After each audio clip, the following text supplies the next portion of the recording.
Olá, eu sou a Lenora e você está no canal Diários Esquecidos. Hoje eu vou contar para vocês uma história de assombração. Todas as informações a respeito da fonte vão estar na descrição do vídeo.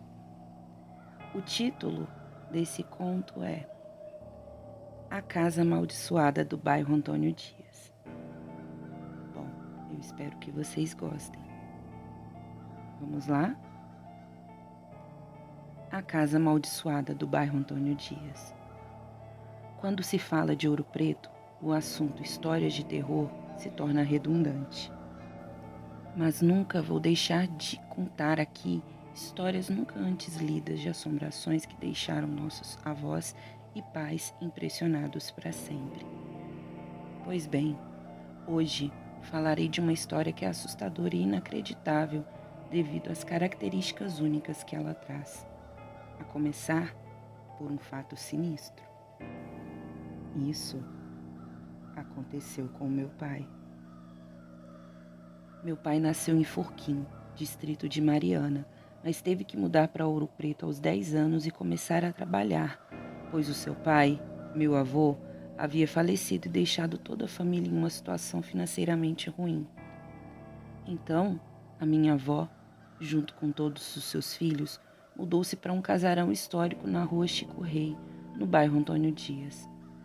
Lá, meu pai, que era o mais velho, começou a trabalhar e teve de largar os estudos, assim como a minha avó. Já os meus tios continuaram a estudar. Isso tudo por volta dos anos 70. Aquela era uma casa muito misteriosa. A casa para onde minha família mudou guardava muitos mistérios e histórias de antigos moradores que eram europeus e possuíam escravos. E essas histórias trouxeram curiosidade e ambição para dentro do lar. A história sinistra começa quando um de meus tios descobriu que havia um possível tesouro guardado nos fundos do quintal do casarão. Ele tinha um grande terreno. Além disso, tinha ouvido que várias pessoas, o que incluía ex-moradores, tentaram cavar o quintal até encontrar o tesouro. Porém, todos que tentaram tiveram mortes assustadoras e nunca conseguiram concretizar seu desejo.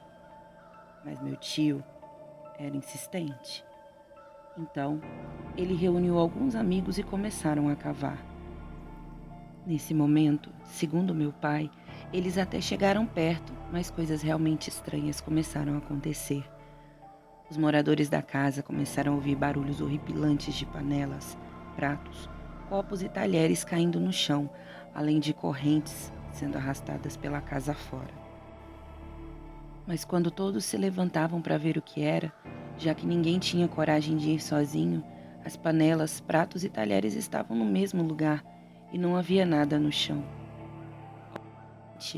Todos começaram a ter medo de continuar na casa e pediram para o meu tio parar com a sua ideia fixa de achar o tesouro.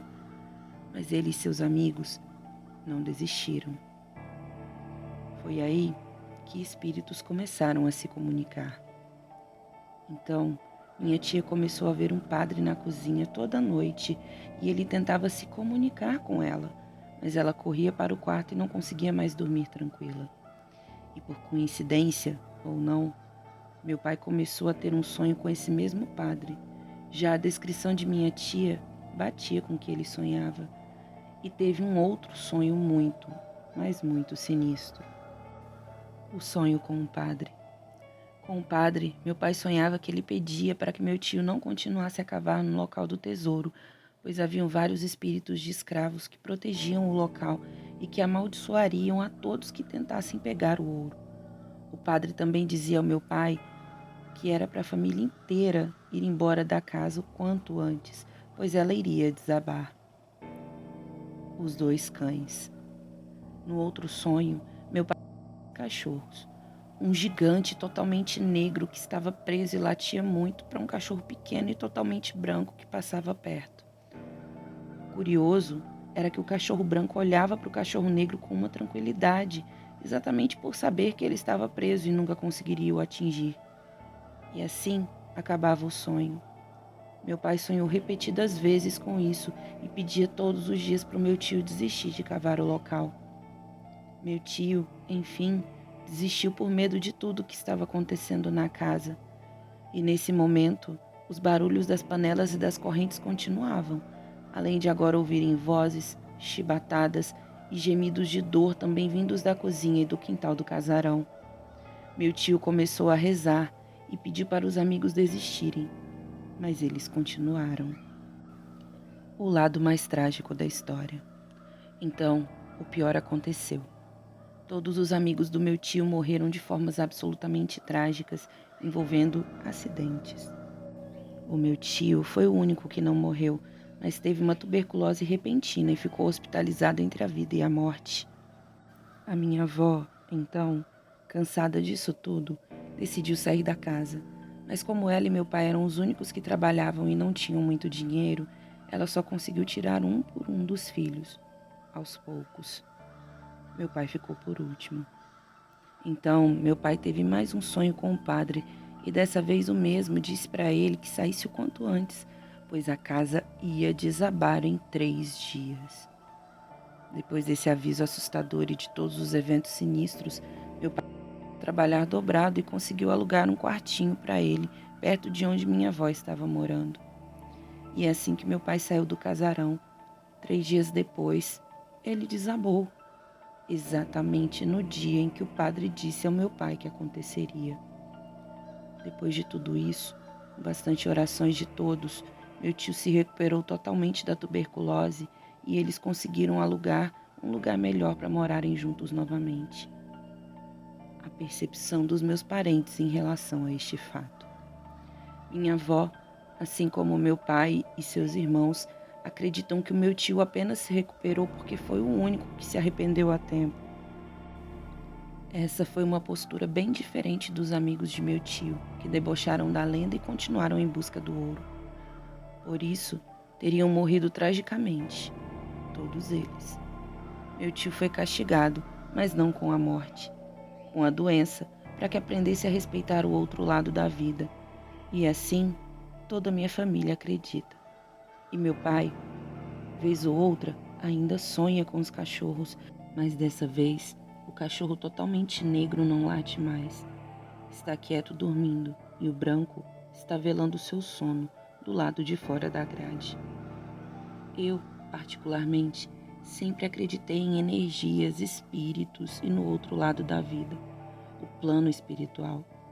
E crescer ouvindo essas histórias sempre me fez tirar excelentes lições.